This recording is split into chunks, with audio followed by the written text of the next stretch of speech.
We have the rosters that are getting set up as well. And do we have any kind of surprises here catching us off guard? I mean, it is a bit early to tell for Boston. Obviously, they can change it up. They're the attacking team. But Excel? Defensively, this is exactly what you want. You do definitely want a Widowmaker on this map, especially first point at Junkertown. It's wide open. You're going to try to hit those grapple shots. Libero can play absolutely everything, so anything that he goes on is not going to be a surprise. Perhaps the Roadhog, but Roadhog Orisa has been such a staple combo today, so no big surprises out of NYXL. A lot of different styles on this map, and this is one of them. Well, this is one way to approach it as well. Look at Boston Uprising. This is a beastly attack strategy that they've put together, the double sniper and the Bastion. I mean, that sends chills down your back, and I think Excel right now are going to be freaking out a little bit when they see this coming at them. Yeah, it can be very good to crack those shields, especially with the Hanzo when he gets the Dragon up as well. This shield from Orisa is a very good one on the defense, but it's not going to last long against the power of Bastion. Exactly right. So you have to focus on the Bastion, but then you have the two snipers that you have to deal with as well. You kind of get torn apart on the defense here, split up. That's the whole point, because those shields are going to melt. But what a fantastic hook to start things off. At least they managed to put a little pressure there on Neko. You need a little more follow-up on a Bastion, though. He's got that self-heal. He's such a beefy body that even when you get the hooks, your rest of your team has to help you out. Nico gets his revenge for that hook and takes down Meko. Arc will bring him back to life. And there is Striker. Sometimes a bow and arrow is better than a sniper rifle. I don't know what time, but apparently there. It's just classier. You know, it's cool. Like, I actually worked really hard. Yeah. I have created this bow. That's Hanzo for you, man. He takes his time with it, but already, look at these kills coming through here for Boston. They have just gone unchallenged completely. Excel really struggling dealing with this offense so far. They're just getting picked off before they can even challenge the payload. That is a near flawless first point cap there for Boston Uprising. They are taking it to them on Junkertown. They also even are getting close to a Dragon Strike coming in here. They've got tank mode coming up for Neko, and I just don't know if NYXL has what it takes to stop this. Now, a tire is on the docket here, so perhaps you can get that. That'll crush a static position. I'm going to be curious to see how fast Arc can charge up that Valkyrie. Because he's at 80% now. I think this is going to be key for this next engagement. He needs to get that Val quick so that they have the longevity here. Try and hold out against all of this DPS, all of this damage that's on Boston. They're staying on their composition because they want to try to crack these shields and make Neko vulnerable there. There also comes a tire in late to clean up anyone else. He's actually waiting, I think, to see if they're going to res that so he can kill it again. Does find a target in Gamsu. Real clever stuff from Libero. That's what we expect to see. And at the choke, finally, New York Excelsior are able to put a stop, put a halt, take the wind out of the sails of that ship. And so now we're going to have the switch up here. Or Sabiobi, well, he's been on Widow for a little bit, but we're going to get to see that duel. Straight up mano-a-mano versus Dream Casper. Both of them are able to see through walls, but Sabiobi's holding on to his infrared for now. Yeah, Casper is going to be able to get the better of it, but Sabiobi not really peeking out there to give him that target. Don't want to lose that Widow duel early, and now they have to jump away from the self-destruct. Misses his grapple. Cost him his life. You can just feel the panic. Yeah, he's like, oh my god, I got to get out of here. Just couldn't do it. And that is two big kills coming through. The forces the Valk. Arc with the double res already, but that's just to get them up to even numbers. And now the real pressure comes in from Neko. He's got tank mode. He does tremendous amounts of damage with this, and we'll see. Maybe he gets the last pick. Not gonna need it. Striker's there to yoink it out of his hands. And Striker's been a terror on this Hanzo. That's right. That's like goodbye. Goodbye, defense. It's nice knowing you. It was a good effort, I suppose. They have not been able to really dislodge them from the car. They got one kill on Neko early on, but that was it. They're not able to clean it up and even take positioning back. So right now, this is a blazing fast offense. Now, this is a fantastic run so far set up from Boston Uprising. Papa Hulk is definitely happy about that. And well, Papa Hulk, right? Yeah. But, I mean, he does, no, never mind. So, moving on, we are going to have, I mean, Excel just trying to find some space here. They have to find an engagement that they can actually take, but again, they haven't even needed to go for a roster switch here, Boston Uprising. They're just content to sit with the double sniper still. They throw the Dragon out. That might signal that maybe Striker's going to switch off on his next life, because I think a Tracer in this situation is really good. There's a nice flank to the back line there. Sabiobi also gets the better of Dreamcasper there. Finally, he gets a couple of kills in a row. This looks like it's finally going to be the stabilizing fight that the NYXL needed. That was the longest hook of Meko's life. I mean, that was like an infinite chain. Where did that come from? Sometimes it's just, I'm still caught off guard by how long the range is on that. And I've been playing this game since day one closed beta. It's just astoundingly long. This is one of the most frustrating things when you get hooked. You're just like, how? Ah, nice work. Sabiobi giving him the butt. And they got the damage boost on the ground too. That always helps out. Nice headshot will take down the tank there. So switch-ups do come in for Boston Uprising now that they go to the last point. Dream Casper, aforementioned, blown up right there, is onto the Genji. They're going to complement that with a Tracer play in Striker. Now it's time for the dive. Time to get in there, in their faces, and put the pressure on Sabiobi if you can. Catch him out. That would be good. Libero there with the Junkrat. He's already used the Riptire though, so he's gonna have a long way to go to get to that ultimate. One of the issues is though, NYXL is running a pretty good anti-dive composition where they've got a Roadhog and a Junkrat back there. It can be very difficult to dive into that duo, and it's their home map, really. Gamsu just got bopped there by Sabiobi though. That headshot not turning away from it, and there we go. Sabiobi connects with Dream Casper. Kelix will be there for the res. Ark is just bringing Libero back up, and it's res is left and right, but Sabiobi getting zapped. Somehow he survives. That is no good, because look at this, he just keeps farming shots.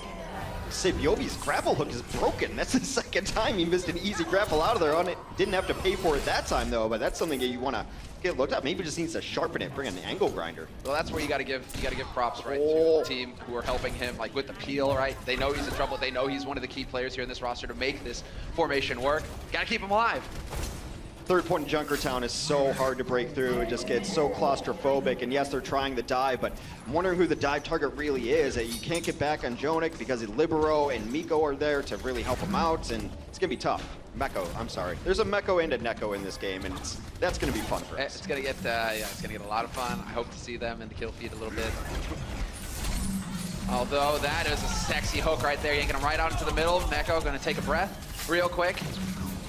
And right now, I mean, they're doing a very good job just stalling this out in New York Excelsior. I mean, 2 minutes left on this clock. So there's still time to work with here for Boston Uprising. There's the Dragon Blade, though, looking to get into the squishy targets. And sure enough, Dream Casper finally puts an end to Sabiobi. Now, opened all that up is that I believe Neko took out Jonak on the other side of things, so that's a lot of healing. And more importantly, the damage boost from the Discord then out of the equation makes everything a little easier for his team to go in and have the confidence that they're not going to get melted down immediately. So still trying to get through that U-shape, that U-bend. It's looking like they're finally starting to make a little bit of progress here. See, this is good because when it gets around to this point, you can go underneath to start attacking as well, where going underneath, you're on the back end of the other team. So you might see different angles from Striker now that it's been opened up. I'm curious, he's got that high ground. Looking to see if he can't find a squishy target, perhaps to get that pulse bomb onto. He's inching closer. There may be a chance here for him. He's got the Zen in his sights right there. They dive him, Zen gets out somehow momentarily, then will fall. Yeah, that's not for long. There is no joy here. Only, the 6 save from Libero. Thought for a second there Striker was going to reign supreme, but they were having none of it. And Kalio's trying to, well, I mean, he's just trying to create some space, but he gets demeched so quickly. Shouldn't be around for long, and sure enough, Sabiobi will be there to pistol whip him to death. This is something that we've seen a lot from Korean rosters, is that you think they're in a tough spot, but they're just biding their time. They're just being patient. Kelix had come in with his own Valkyrie, but just after that Valkyrie started coming off, that's when Ark popped his, then they eventually have the numbers. They will just wear you down. Their timing is impeccable. So you still have Meko to buy more time with the self-destruct. You can even just use that zoning. You're going to push through. You've got 30 seconds. You don't have time to sit around and wait for that thing to go off. And so Dream Casper kind of darting around. He has his Dragon Blade, so we'll see. He's been very good so far at picking up kills when he uses his ultimate. Going to have to see if he can continue to deliver here. Well, the Dragon Blade's going to have to get through 2 babysitters, which is Sabiobi and Libero. They're going to be in the backline trying to deal with it. No flashbang comes out. He takes care of Sabiobi.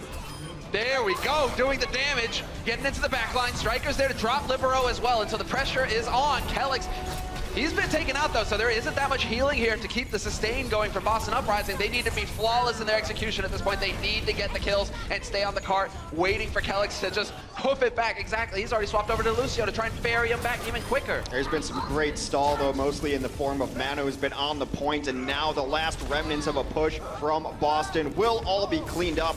It does not appear they're going to get 3rd point in Junkertown, Semmler. Not fast enough, not fast enough. Great turnaround coming in here from the New York Excelsior. Boston not looking too pleased about that result. I mean, when you feel like you've got that much time going into point 3, you know, they didn't quite get it far enough. It is kind of how Junkertown feels like it plays out, though. That last bend is absolutely brutal. There's no real flanks to go deal with. You can try to go upstairs, but it's a tiny hallway, and there's always a Widow up there. They always see you going there. It's not a very sneaky path, so you kind of just have to brute force it there towards the end. Able to get a couple kills on the dive and around the corner, and then you really want to take advantage of that flank underneath the stairs, but even that one is not great. You're under the stairs. They know you're there, too. It's just about pulling them apart. You have to try and figure out a way to get those multiple flanks and take advantage of them to try and get that defense to start spreading out. But every time, New York Excelsior is so good about just keeping a couple bodies on the point, right? You still have to keep the point in mind, but then just funneling in one after another. You never really did get that big wipe. Yeah, I thought going maybe a little tank heavier, maybe even more sustain heavier, something along those lines would have been good for them. They went dive, but you're diving into a McCree. And why McCree is good against dive is your flankers are Tracer and Genji. And they just get halted in the face with a flashbang. Tracer, of course, can't blink out of it. She gets one shot, she's squishy. Yeah. And then even if you're avoiding the flashbang, there's a Junkrat back there. And Junkrat doesn't even have to aim at you to kill you. You're caught in traps, you're getting hit by mines, and sometimes just an errant grenade will take out a Tracer. So let's see how things shape up here. Second half about to start. We've flipped sides. Excelsior are now on offense. And sure enough, there it is. We've got Boston Uprising on the defense. Kalios is going to be the one going for the fishing. This is a composition we've seen really come into vogue today, not only on Junkertown, but on several different maps. The Orisa Roadhog works so well together. You use the halt, it pulls them into a ball, and you can get the hook. Yep. If that hook is off of cooldown, you can still set that up for a very easy headshot for your sniper. That's why you see it also run with Widowmakers and McCrees. So, well, it does look like we will have the Bastion in play here for New York Excelsior. They're going to try and hop onto that card as quickly as possible. Need to get that shield plunked down as well, and they do in fairly quick order. And so now that aggressive hold that Boston Uprising had in mind, trying to take the fight to him early at least, they have to give it up. They have to give up the ground and back off. Now, when the XL were on defense, what they did is rotate all the way around and try to come up top. It does not seem that same strategy is going to be employed by the Boston Uprising. Sabiobi does get a headshot in there, playing a little bit with fire. I think that he thinks there's other snipers over there, checking his corners. You hear that dink go off, and you're just like, okay, hold your breath. Who got pinked? And well, I mean, Roadhog is going to be able to take a breather and get that health right back. The Widow duel in full effect. They both know where each other are, so Sabiobi decides to just take a different path around it. I think he might go for a grapple shot over the top. We'll see. Still action going on the cart, though. Yeah, slow farm. Nice hook there, but he gets caught, unfortunately. Not able to take advantage, and well, that's a bit of a risky move to try and charge through. You're not invulnerable, Mykles. You can heal yourself. You're a big soak, but it's not going to happen this time. They are keeping a great presence on the point, however, and Boston Uprising not really able to get out there and challenge. There's that halt hook combo that you were talking about, and we've already lost Kellex for Boston Uprising. That's a big deal. Halt hook, goodbye, and it's the most important target, too. They took the Mercy out of that fight. No chance for Kellex to earn his way up to a Valkyrie. An interesting transcendence there, maybe trying to buy a little bit of time. Perhaps an ultimate they would have liked to have for the next fight. It might be switching. It almost looked like he was trying to get out, right? But Mykles was just saying, no. You come back over here. You're not getting out in one piece. Sometimes the best way out is through spawn. Just respawn. Just accept your fate. And challenge just a little bit longer. Buy a little bit more time for your team. I mean, they're doing great on time right now, Excelsior. 4 minutes 30 left on this clock. And now they've got even high ground. This is a great position for the offense to be in. This is generally where the defense wants to set up, and the jump in from Winston's going to be answered very quickly by all the damage here, and just gets scatter arrow. Unbelievable. The self-repair for Jonak just keeping him alive indefinitely almost. That's unreal. Sabiobi is just picking up, wreaking havoc in the meantime, and you're trying to focus on Jonak. You're trying to drop this guy, but in the meantime, you have the sniper just going to work. The Boston Uprising has made Kellex's job very, very difficult. They're dying in very strange spots. You cannot go in and try to fly into a Winston when there's a Bastion camping the body right there. They had just used Valkyrie actually in that fight, the Boston Uprising, and you would have no idea that they did so. Style points for Dreamcast. Okay, you get a gold star. That was slick. Sabiobi might want to switch off of this Widow anyway. He's going to do just that. Widow's not ideal for offense on this last point. You're going to give up high ground to an opposing Widow if there happens to be one. I think it's the right choice to go to a McCree. So, we'll see if this is going to prove effective. Mykles, watching him, he's going to be the closest one to getting an ultimate here for New York Excelsior, and so we'll see when he decides, rather, to use it. They continue to press forward. I mean, they are making very good progress so far in New York Excel. their only goal right now is to inch this forward as much as possible. They really don't have a whole lot of ultimates to work with, so if they can bait out some ultimates in a fight, that's fine. But right now, they're just taking all the free push. No one's really even contesting the cart. Yeah, they need to get in here at some point, Boston Uprising, and not to just die either. That's not part of it. You need to stay alive. Mykles just wrecks Dreamcasper immediately using the whole hog.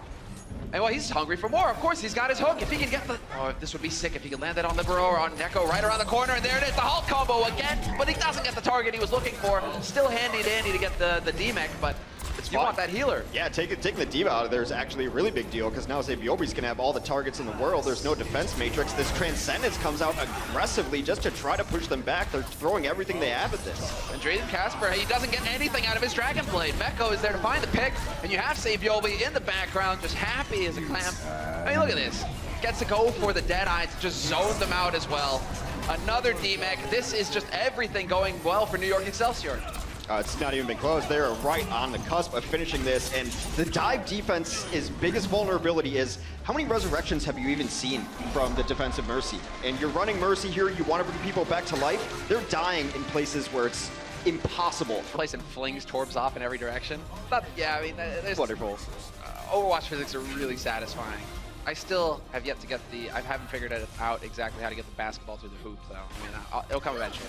You can just cheat and use Symmetra. It's one of the only times you see her in this game anymore. Is so that I think it's just like the beam works on the basketball in some weird way. I don't know. I can't play basketball in real life, so I just want to keep Overwatch similar to my regular life. I mean, yeah. We're gonna drop it. Getting been distracted here. A few things going on in the background, but I think we're fine now, and we are ready to get underway. New York Excelsior up 1-0. Out of these 4 maps to be played, we're on the second one now, and already is anything kind of catching your eye here as far as the lineups are concerned? I'm not really seeing anything game-breaking or strat-changing. No, you definitely want that Widow on defense, and you see exactly why right there as Neko goes down to Biobi, was correcting that name, Neko. Dreamcasper comes in, evens it up though. Biobi now out of the mix. We've got a 4v4, turning pretty scrappy. And it just keeps going back and forth. Striker removing one of the supports, removing one of the healers, and Dreamcasper. These two DPS are just doing so much work right now, one after another. They're getting the key frags, but it might not be enough. They still have the big beefy targets that they'll have to be getting rid of here. Yeah, they're gonna res that up though, and as they come in, that is a mech call-down kill from Kalios, one of the rarest kills in all of Overwatch. Smeko found himself out in no man's land and got a 2-ton treat from the sky. Yeah, that's a lot of metal. That's not a good time, man. Pancake, think about it. First cap will go Boston Uprising's way, and now we move on into the second one where we shall see if they decide to change things up here. The Excelsior, I mean, on defense, we saw how versatile they are on Junkertown. And so moving in here, curious to see what they're going to decide to change up. Boston should know this is their best window right now. This is how the assault maps work. Losing Kelix, though, absolutely crushes this plan. The DPS were going to try to get to the back line. Kelix was going to have his Valkyrie up, but that one kill changes everything. It just stops them in their tracks. You can see everybody's just going to hang out. Side Boston Uprising, they don't want to commit without their healer. And yeah, you can hear her saying it, right? My ultimate is almost ready. The problem, 99%, and now she has it. They were going to have about a 20% advantage, but now Arc and Jonak are getting there on their support ultimates too, which are going to thwart the plans of the Boston Uprising DPS. Maybe not entirely, but Casper and Striker are going to try to get in here with Pulse Bomb and Blade. It's bought a lot of time, but Dreamcasper gets completely obliterated by Libero. That shuts him down. There was a real opportunity there, but not meant to be. Instant res on both DPS, and both DPS failed in their task early on. Striker and Casper brought back up and now redeeming themselves. And it's Libero. We'll see if he can actually find one of the squishy targets. He goes for the D-Mech instead, but not quite much damage. Not quite enough going here onto Kalios. He is still alive, and that buys him the time to get the self-destruct off, clear that point out, and keep the pressure going. Striker on his second tour of duty is making it worthwhile. He takes down Jonak. There goes Mano. Casper back to life now on a 76, has chimed in as well, and Uprising are crushing. Wow, this is so much damage. This is the kind of hero play that we expect to see out of Striker. Player of his caliber, it's what we saw in the preseason. When his team needs him, he delivers, and right now he's just pumping damage into the Winston, getting as much ult charge as possible, but he may not even need it. They're getting picked off one after another, and Boston, they hold. Perfect offense coming in here for the Boston Uprising. Very clean take on both points. What faith that they have in their DPS players, because Casper goes in with Blade and gets rocked by a Junkrat mine. It happens to everyone. Impressive. The next kill that happened was that Striker goes down without any sort of effect. So both of the resurrections come in on their DPS players. And boy, did they redeem themselves. They absolutely crushed after that. Striker in particular.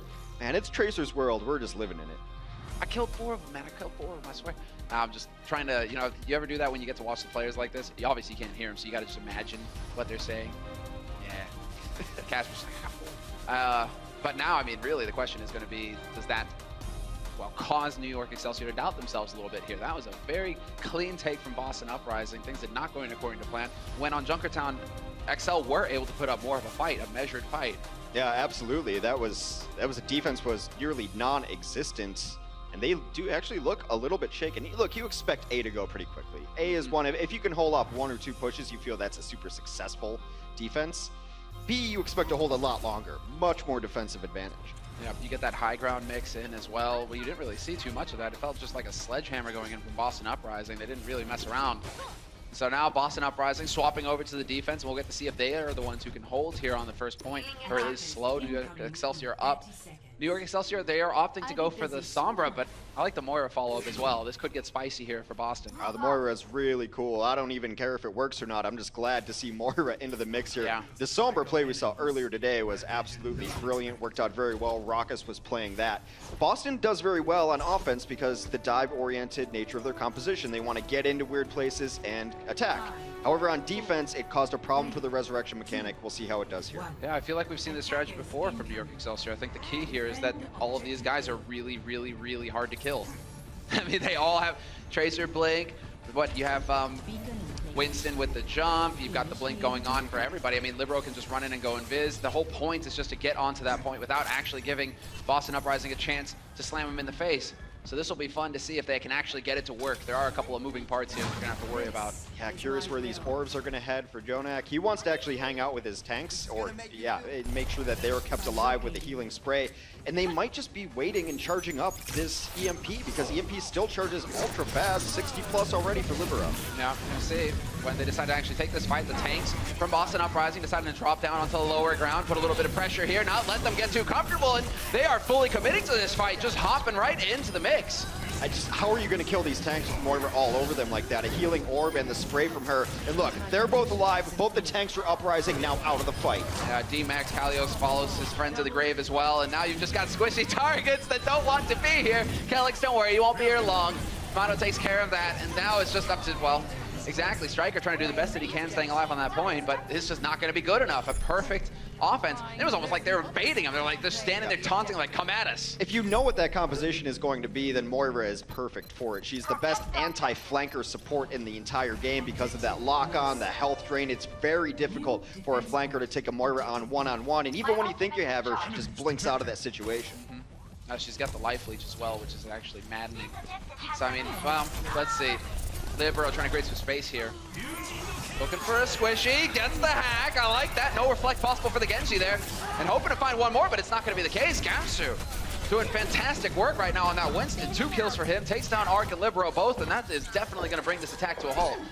It should be fine. NYXL are banking some ultimates. They didn't burn anything in that engagement there because they got left on so quickly. However, as I say that, the Uprising were able to win that entire fight with just the Dragon Blade. Check marks across the board for Uprising as they are ready for another ultimate defense. Yeah, and the swap out from Dreamcasper, so we're going to get to see that McCree in play again, dealing with a couple of the squishies. If you can get that flashbang onto Sombra, she isn't going to be around for long. I always feel like that is the most cruel thing ever, though, when you demech the diva and you're stagger killing her and she's desperately running away and you're just heartlessly letting her run, giving her false hope.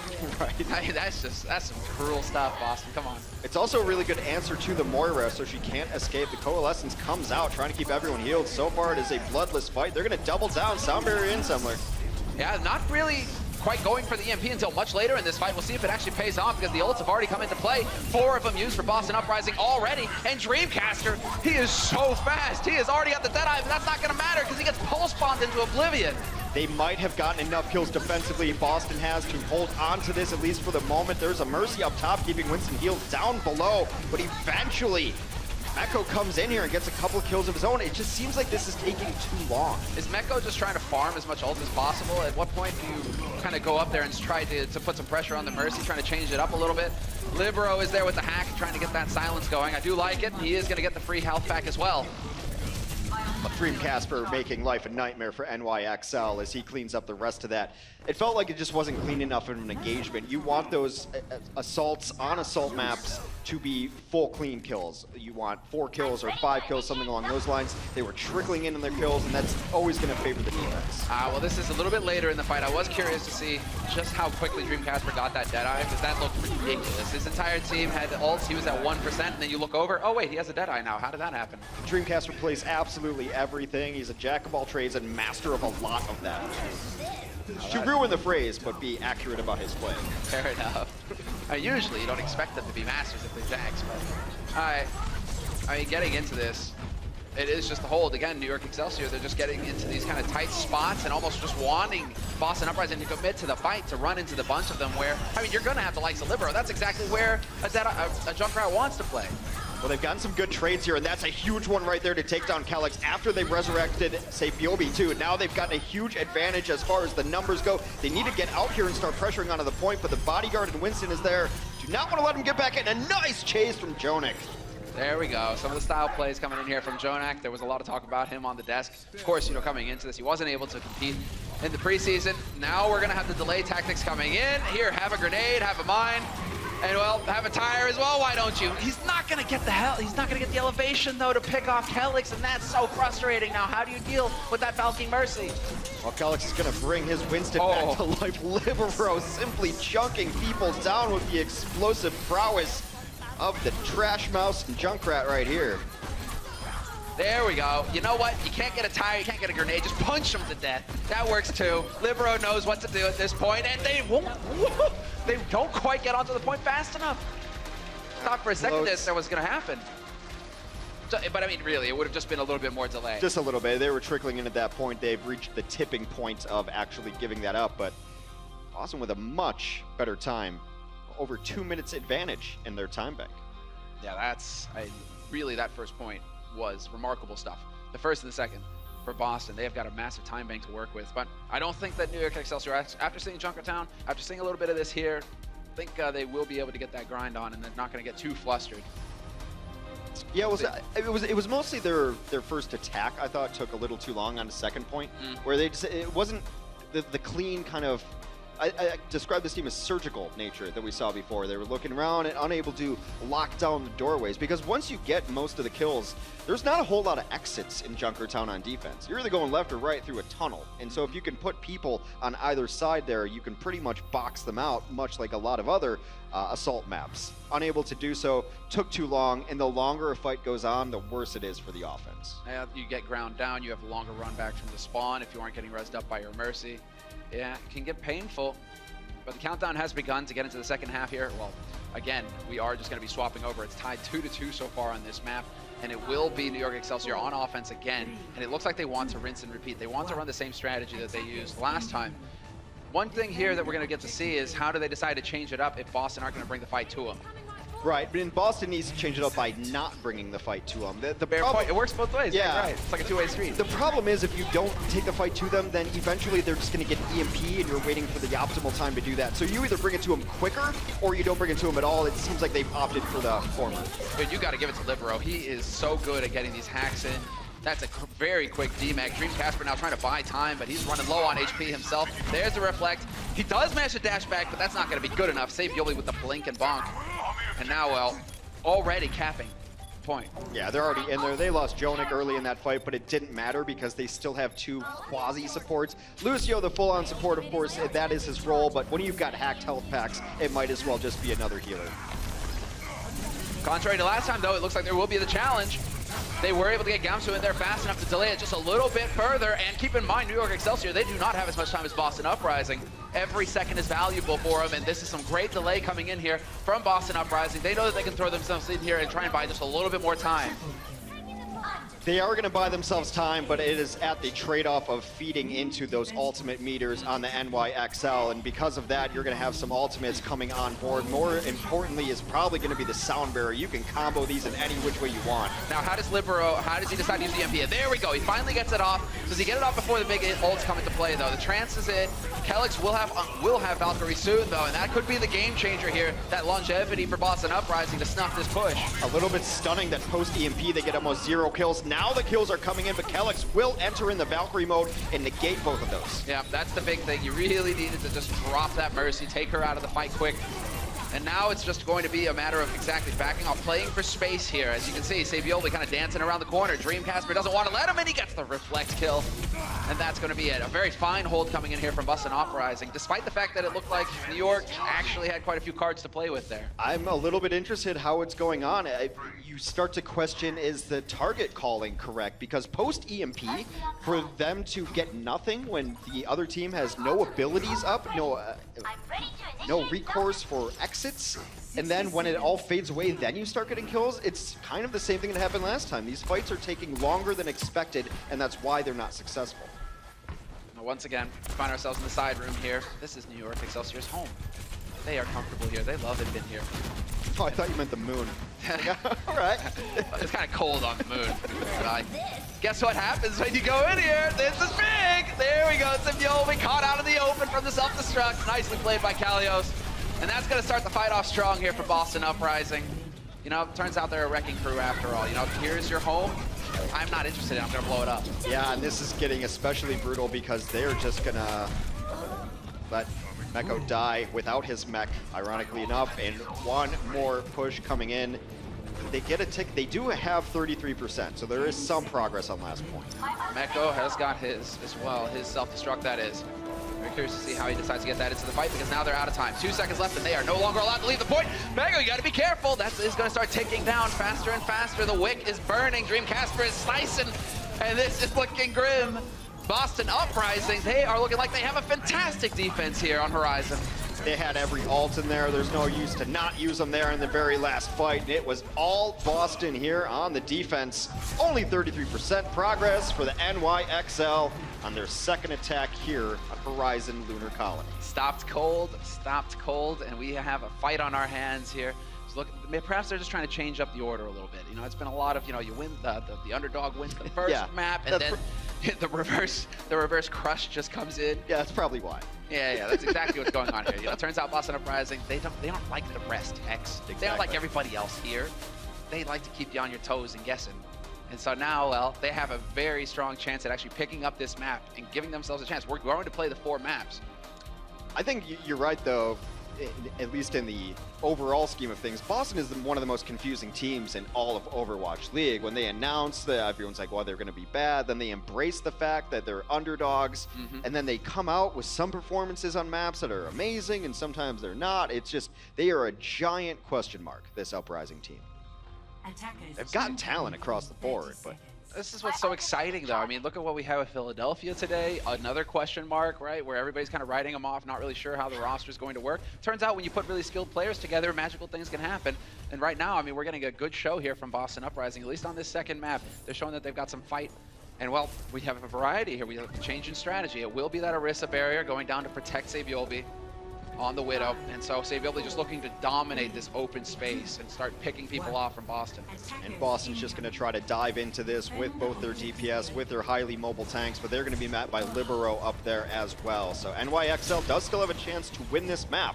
They need to prevent first point being taken and then prevent progress in second. Hard hold for 5 minutes. Whoa, there's the headshot though. That burst damage between Libero and Savioli, that is brutal. And there we go, the follow-up. Savioli's just going ham right now. Sick plays, that's it. The beauty of hit scan. It was so clean, it's so pure. It was a little interesting that Kalios went right up into that knowing that his other tank had just died. Didn't wait for the resurrection to come through, because ideally you want your D.Va and Winston to at least go together to help each other out, and now they're just walking into sight lines for Savioli. He is making them pay for it. Did you get the impression that, you know, Gamsu was just like, wait, I don't want to go outside, but they were just pushing him out into the, you know, because it looked like for a second there, he just got stuck in the doorway, like, no. Wait, there's no oxygen out there. There's the Widow out here, please. I mean, that was just a little bit brutal, but I want to see more. Yeah. I want to see more. And look at that, there's the change. Gamsu turned around so that Savioli couldn't get the headshot. I love it. That's what you got to do, but unfortunately, catching it a bit close there. Zenyatta out in the open. That could have got grim. That is how the dive is supposed to work. They've executed it much better this time, and you see it now paying off as they're getting a couple kills. I believe that was Pilot D.Va came in. Their resurrection will come off and bring NYXL back to full strength, and Libero liberates them from their lives. Yeah, he's like, it is painful to be alive. Let me take care of that for you real quick. With oh, you're so French. Existence is pain. I can't hide anything from you, X. All right. So we got to reset again. 3 minutes left on this clock. I mean, that's the beauty here for Boston, at least. They have so much time. They do have a lot of time, but it starts to get a little nerve-wracking because they were able to roll through early on, and now this sort of composition seems to be giving them issues. A nice Dragon Blade kill started off, though. Oh, yeah, but there we got the trade. The Riptire right back into it. Dreamcasper is no more. Striker, though, finds the key pick on Saviolvi. It's going to be a question of whether Arc will be able to get the res or not. He has gone for the wings. And so Meko just trying to stay alive as best he can. Not going to hit the hook. Yeah, they're going to back off of this because they know that they just had Valkyrie burned out from the other team. And when you have your own Valk and you know they have 0% on theirs, it's a fight that you should be winning unless you make a mistake. Yeah, very curious to see if that mistake is going to happen because Kellex has gone ahead, pulled the wings out. We still have Transcendence. Jonak has decided to use his, however, but Kalios with a monster self-destruct. He got the bongos, but that's big. That's a lot of damage getting wiped out. That should be it, barring some enormous hero play from NYXL, which does not seem to be on the way. Again, still not over. Now we're tied 3 to 3 1/3 here for New York XL. Boston still has some progress to make on the last point. Exactly right. And no McCree coming in. Interesting. All right, so it will be the Tracer fight here. See if you'll be deciding to take the fight to Striker, perhaps. And Libero will be staying on Junkrat, but that's fine. You can stay on that high ground, you get it up real there, real high, just rain down traps and concussive lines, and, well, just a bunch of unhappiness for your opponents. So we'll see if he manages to make that work. Striker on point, gonna go ahead and get that tap. They're just past 33% on the point here. Boston Uprising, they don't have to get a whole lot, and so New York Excelsior, they can't let stuff like this happen. They have to get test that. You don't want to give any progress for free, but most importantly, you don't want them to set that bar at 33. They need to get to 40, but they won't reset beyond 33. Already kills, here comes a blade. Oh yeah, and Dreamcasper, he has been pretty good about picking up at least one frag with them. Looking for the Diva, and sure enough, he'll find her. This is gonna be it. We've got a match on our hands, Hex. Boston Uprising are gonna tie it up 1-1. Safe to say I'm surprised. The Boston Uprising have played very well.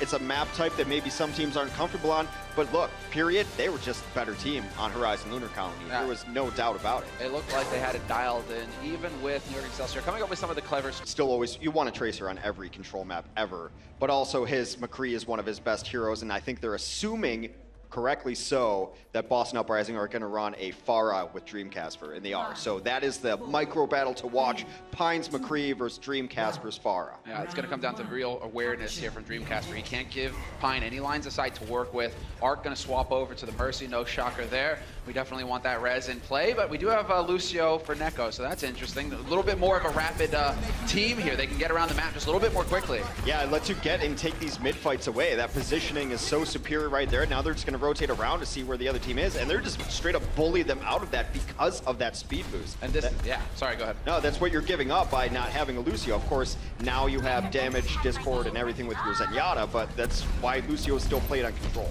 Yeah, great positioning there to start from Dreamcasper. That was like the money spot to be, exactly where you want to be, not giving Pine you a shot really to deal with. Now he decides to get a little bit more toasty here, a little bit more aggressive, and he may pay for it somehow. He does find a frag. Well, that was a D-Mech instead. And there you go, Pine. You show up in front of Pine, you give him a chance to shoot your head off, and he will. That is one angry chicken right there. Sorry, Pine, I think it's a good name change. It's a good name change from Chicken to Pine. He is off of the bench with a vengeance. That is 4 eliminations in that fight from him. This is exactly what we kind of expected to see from Pine. He is one of those beastly players that you just have to worry about, that you're going to have to try and deal with. And so now we have to see, do they decide to stick with it? I mean, obviously they have so much energy built up now on Dreamcasper. He's going to want to get that barrage in play. So we'll see if he can find that angle. You're looking for that flank with the Pharah, trying to get into the back line to blow a couple people up, and he didn't waste any time at all. He's already used it, and he does manage to find Jonak. So there's a strong start here for Boston. Jonak brought back to life, though, as Arc has used his Valkyrie. Kellex still 10% away from his own Valkyrie. They give up that point for free, though, and that's something you don't necessarily want to do because it can be difficult to bring back. However, with this full team wipe, they should be regaining percentage control. This is ridiculous now. I mean, between Saviolvi and Pine, when the pro players are saying, oh, it's the tank and support meta now, these guys are just like, hold my beer, fam. Yeah. Let me go ahead and just go wreck this team real quick. My guys are all dead, but that doesn't matter because Pine has still got my back and we're good. All right, that is unbelievable. At the end of the day, pointing and shooting is still a valuable skill in Overwatch. Tank play, smart play, all good, but you gotta hit those headshots, and that's exactly what these two are doing. Unbelievable. All right. Well, Boston right now, I mean, now it's just going to be about catching their breath. They need to try and figure out a good way to deal with these guys. Pine with the zoning Deadeye buying so much time, and he even gets damage in as well. So we'll see how this pans out, because he's going to have to try and play that careful angle. Saviobi does force the Primal Rage. That was a great Primal Rage from Gamsu, just keeping himself alive. We'll have to see if he can get anything out of it, though. And, well, Pine is just insufferable. The dynamic duo, Striker was getting shot from the backside there, then it was forced into Pine. Pine flashbangs him and deletes him with one swift click to the head there. And now going after a little bit more, flashbang and deleted. They're still in strong control, and right now Boston has to decide if they're going to back out or try to keep contesting this point. I don't know if they have time to back out. Yeah, it's starting to get a bit grim here. 95%, and Pine continues to reign in death and destruction, just doing so much damage to Gamsu that he's forced to give ground. And, well, they're very close here, Boston Uprising, to pick up the point. They've only got 24%. They need to do everything they can, but Pine continues to reign supreme. Another Deadeye from him so quickly. Doesn't find the frag, though. Flashed and fanned, though, was that Winston. Now they're going to have to back up, and boom! Pine wins the duo at the OK Corral in that room. What is this? This is bonkers. 3 kills. Let's get a 4th. Why not? Gamsu's just going to sacrifice himself, and he finally takes down the beast, but it doesn't matter. Pine created so much space. They couldn't even get in there to stop the point from rolling over. All right, Pine, I believe him. When he asks who's the best, yeah. Okay, he's making a case. Making a pretty strong point here. I mean, Boston, they're like, oh man, I'm feeling so hopeful about this, guys. It's going so well. Pine's like, no. So used to people who can talk the talk but don't really walk the walk. That man is walking the walk right there. He might say that he's strutting. Strutting. As chickens do. Never mind. All right, so moving into the next one. I mean, don't peacock strut. I've never seen a chicken and be like, that chicken looks a little smug with its strut across the yard. Are you kidding me?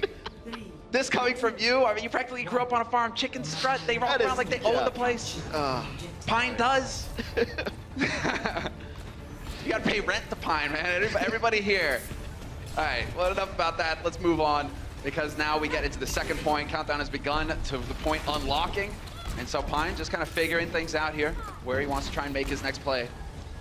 Casper has gone on to the far again, and we're going to see how long he wants to live this life, because he's going to have to try to deal with Pine. You can do it. Well, not that time he can't, as he gets disconnected from his Mercy. Finds himself in Pine's crosshairs right there. And they continue to get... He's so aggro on this McCree. He rolls in, somersaults in. That's another 3-kill life for Pine. Okay, so in the span of 25 seconds, he gets the Deadeye! All right, I can't even finish my sentence before he kills someone else. This is unreal. All right, so it took about, like, what, 20 seconds, 25 seconds to get his ultimate? I mean, that's absurdly fast. Watch this. He's going to go up here, and what he wants to do is try to set up for a Deadeye for that first moment that he sees the Pharaoh Mercy peek out around the corner. It's a good angle for it. In fact, now he's just not going to be patient enough to do it. He just wants to be on that high ground there. And now, where are your Pharaoh Mercy ever going to come from? They're actually off of the Pharaoh Mercy. That's how much he punished it. They're just like, okay, enough is enough. We need to find a way to deal with this. And Dream Casper has swapped over to the McCree, so we'll see if he can have any impact here. They were touching the point for just a little bit, but they're so scared of showing themselves. This is such a fantastic position for Pine to be in, because he controls all of this open space in front of him. And I mean, he's just putting the fear of Pine into him right now. There's no way to really deal with him. You can try to dive this. Like earlier, we saw a team dive Logix, who was having a good game on McCree, but he's just punishing every step they take. That was 3 quick hits right there. Yeah, I mean, he's already up to 29% on his ultimate, and so... This is a bit of the Pine show right now. I'm sure somebody's going to be able to step up and do something about it soon here, because we're up to 60%. Boston, you need to make a play, and that's one way to do it. Striker taps the point, tries to draw the attention back to the point, trying to draw somebody out of position here. We'll see if it actually works, though, because, I mean, New York Excel, they don't really seem too concerned. They will not be baited. However, that's a nice opening kill from Casper to take down Jonik there. He got around on the flank. Speaking of flanks, Pine is trying to catch them on the way back out. Calyx out of this fight, unfortunately, and he had Valkyrie ready. I mean, let's see. There we go. Finds Gamsu in the back. We're just following it. They're just... They don't want to have anything to do with this, man! Note! There is no sweet way to go here. He wants to end it painlessly. Pine is merciful in the end. You know, it's scary to drop it. Okay. A bit too dark, but I mean, dude, This is unbelievable. Are they going to be able to get anything done, or is it just going to be a complete and utter shutdown? They are not even able to get in there to tap the point to delay things further, Boston. They got completely rolled. Pine put them in a box right there. That was amazing. That was the best McCree play I've seen in a very long time. Why was that man on the bench? I mean, like they're transporting a bomb. Is that all it is, really? Is it just a bomb that's to go boom in the museum? Yeah, there's bombs in museums, undetonated ones, you know, to bear witness to the folly of man. Or one of these days it's going to be a container, and it's just going to like, it's going to get patched, and the container will have fallen open, and it will show a clue for the next game. Ah, yeah, spoilers. Let's go. So I think NYXL has kind of gotten a read on Boston, and Boston have been pretty much just running dive. At least they're defaulting back to that dive. Of course, 2 flankers, highly mobile. You get in there and you try to get some work done. It's worked well on their offense, not so much on the defense, but not always what you want to run on Numbani. It's good on Numbani offense, but look, anti-dive already queued up for NYXL, including a McCree and a Junkrat. Yeah, they clearly have prepared well, it seems. This is their game plan. They're going to stick to it. We're not seeing a soldier coming out here for Boston Uprising. It's a strategy that we sometimes see here on teams as well when you get that high ground, but it is pretty pure dive coming in here from Boston Uprising, and they are looking to try and create some space here. Nope, looking for his chance to just go boosting in. Doesn't want to waste all of his defense matrix, though. You're going to need that when you start getting shot in the face by Savioli on that McCree. Yeah, he's taking a lot of damage, too. Getting chunked down, gets discorded and hit with a couple of those. Just can't find his right moment to get in there, and it's almost taking a little too long to set up this dive. At some point, you just got to go. I mean, when you've got a damage boosted McCree who just keeps hitting shots, look at this. This is ridiculous. He's up to 76% already, Savioli. He's going to have a Deadeye when this first push comes through, and Calyx, well, there it is. I mean, they decided to just farm up the Valk, get the wings out, and have the res for the push, because Striker, he's already used one of them. Yeah, they better make this work now because they get blocked by a beautiful reflect. High noon back in your face. That's midnight into Savioli. Oh, that's so sick. That was the big play. Dreamcasper couldn't have done it better. He gets clipped in the end as reward for his good work, but still, the damage is done. They are still contesting here, New York Excelsior, trying to hang in there, but it's got to end soon, and eventually it does. Note, with 2 kills at the end, finally snuffs the defense, and we will be moving into the payload portion of this map. You know, it's a bit of a bait, and I think I got a little baited too. They were sitting down there just eating all the damage on the D.Va just to charge up that ultimate, and then they decide, well, we were thinking about going in, but now I'm at like 50%. I'm getting 20% every couple of seconds. Why don't we just wait for my Valkyrie to come up? And they used that precisely, got in, we're able to take first point. Good play, Boston. Yeah, allows for Striker to just be over-aggressive, really get in there and dive. Oh, surprise, surprise, Striker. Tickle, tickle. I need healing. Yeah, that's right. Oh, wow, I need healing. Get out of here. You got a mic. Ask your healer for heals. All right, never mind. Right now, this is still going to be his Striker. I mean, he is kind of still hanging around the point with his team, not really getting too far away. We see some Tracers like to go on their own, kind of create their own plays. But hey, if you're just going to hang around here and pulse bomb Janus into oblivion, that works too. It was actually one of the knocks that you could put on Boston was that Striker was playing a little too alone away from the rest of his team. He seems to have kind of reined that in, is playing around the rest of his team, playing with his other DPS a lot closer. But that is all for naught, as Echo had gotten in there, got a nice self-destruct at the very least, but this is some weird positioning happening now. They're pulling all the way back. Yeah, they really are. Not going to challenge even here at the bend. I feel like there might be a chance for him to do so. Janus is hanging around the corner, waiting for the rest of his team to group up. I guess they're waiting on Libero to get back into the fight. He does have his Riptire. Quite a few ultimates in play here for New York, so this should be a fight that they should just crush through, although we do have both support ults for Boston Uprising. Yeah, Mecca had gotten enough done that they're able to come in here and at least contest second, so they just don't want to fight around up that hill around the bus. They'll wait for that second bend right now, but it does open up the flank from Dreamcasper. What if this tire finds him? It does! Heat-seeking tire. There we go. Calyx, you see him just slowly drifting over there, though, and he will get the res off. So Dreamcasper back into the fight, but this is the Valk used very early, and guess what? Arc is still holding on to his, and so it's a question of when Arc decides to deploy the wings. Yeah, a lot of patience right there. It might be right now as Libero falls in this fight. They do bring him right back to life, as they do Janus. Both of those resurrection charges now used up.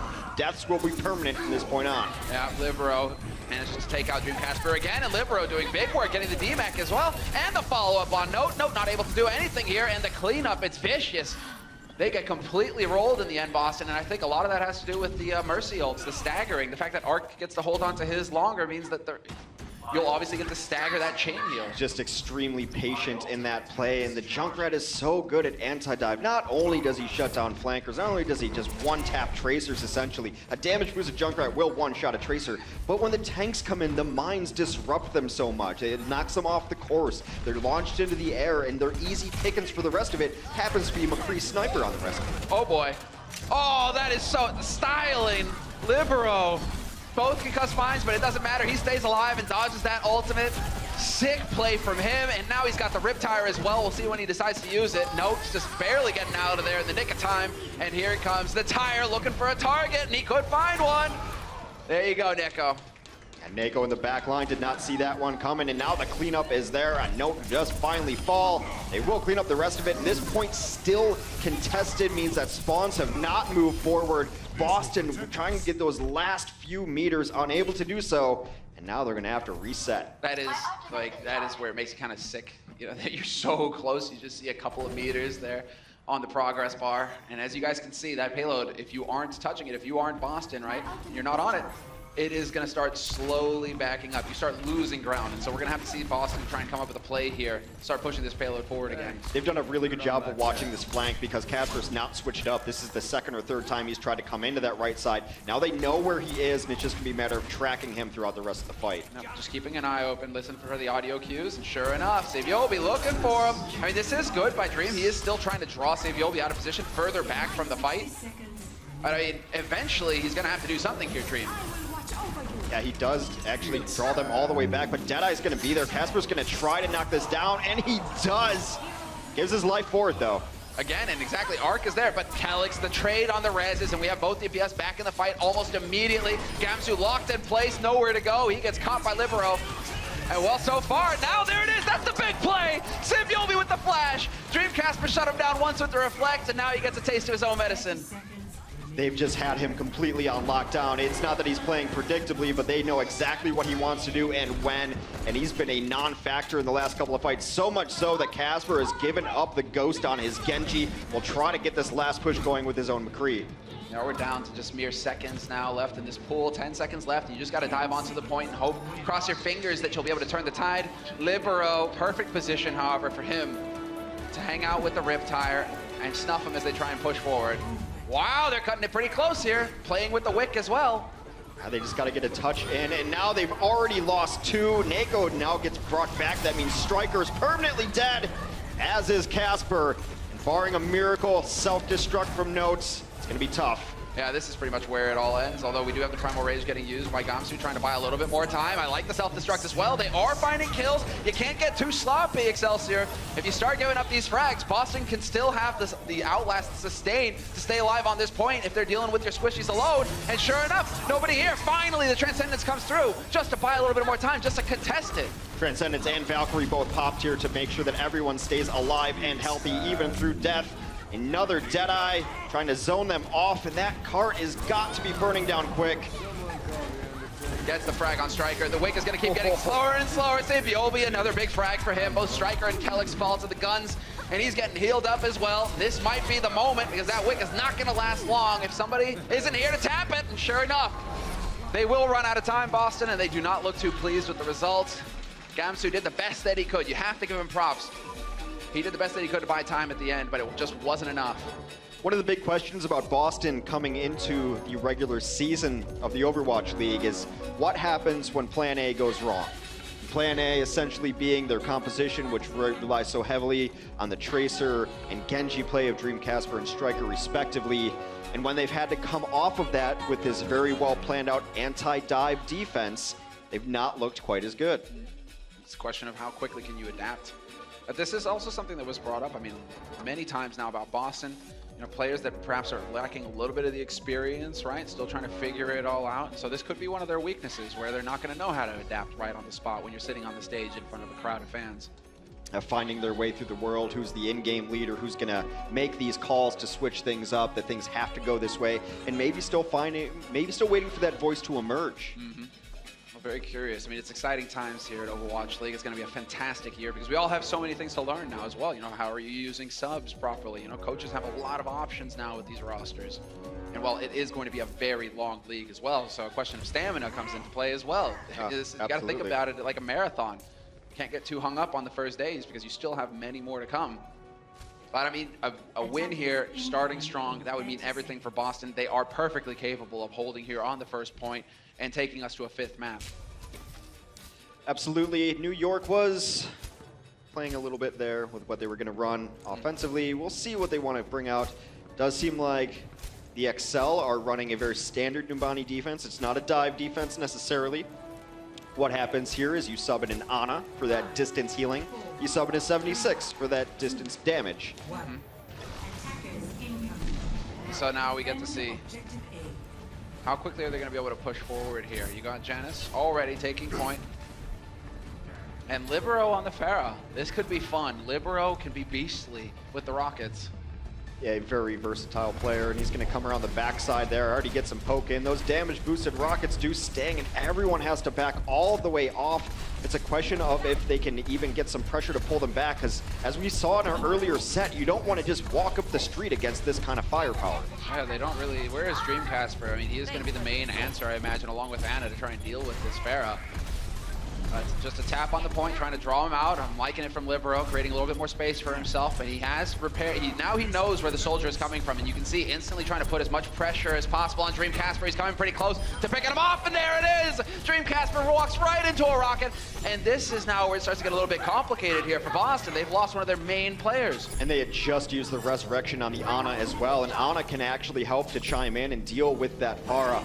But you can't deal with a Pharah when they're that far back. You almost don't have an answer. You just sit there and take it, and at a certain point you have to try to come in and fight against it. Calyx gets discorded and deleted. They really need a couple kills. Striker trying to bring this back. He had just valved as well. That was a big kill. Oh, the snipe! Jonak dropping Neko at a distance, and now, I mean, well, you have both supports that are pretty much dead. Calyx is hoofing it, trying to get back here quick, trying to keep his team alive. Libero is obliterating them with the rockets. And Jonak, here we go. Now we're starting to get a bit of the master class from the Master Zenyatta. Yeah, if you've been on the internet at all the last week or so, you've seen this man's Zenyatta clips. They are a daily occurrence. Striker did his best there, ended up with about 3 eliminations in that fight, but Libero played it so far back for a while, then finds himself this great position. Justice reigns both indoors and out. Picks up a couple tank kills. I like that, when you're decisive. It's like, actually, I could try and get you with another rocket and delay things and get greedy, but no, I'm just going to go ahead and barrage you in the face where you have nowhere to go. Dreamcast, not really loving life right now. It's a bit tough, it's a bit grim. And the payload progresses forward now for New York Excelsior. But I like this from Boston. They are challenging fairly early here, at least. They do have Note trying to at least contest that point. It's right on the edge of being able to fight here and lose and then get another fight in, or you're very close to losing one decisive fight, loses you this map. So we've had the swap off of Pharah. Libero now on the soldiers, a little bit more range damage. Janice has found his target, and he completely shuts Calyx down. This is big. They don't have that much room to work with here, Boston. They have to stay alive, and Neko getting tased. It's not just if your Mercy dies, it's the order in which she dies. She cannot be the first target to go down. That is all the healing, all the resurrection available. You're gone. And the New York XL will walk it home on Numbani. 3-1. Final score for New York Excelsior. It seems like that has been a trend today. They did not disappoint. I mean, nobody could be disappointed with Pine's performance, but I think that everybody else, you know, they really did show that New York, they are a team to reckon with. And you got Safe Yobi in there, considered their Tracer ace, but he put on a clinic as McCree, and then Libero can play absolutely everything. This is a team that I think not only was the mechanics great, their game plan was sound. It sounds like, I mean,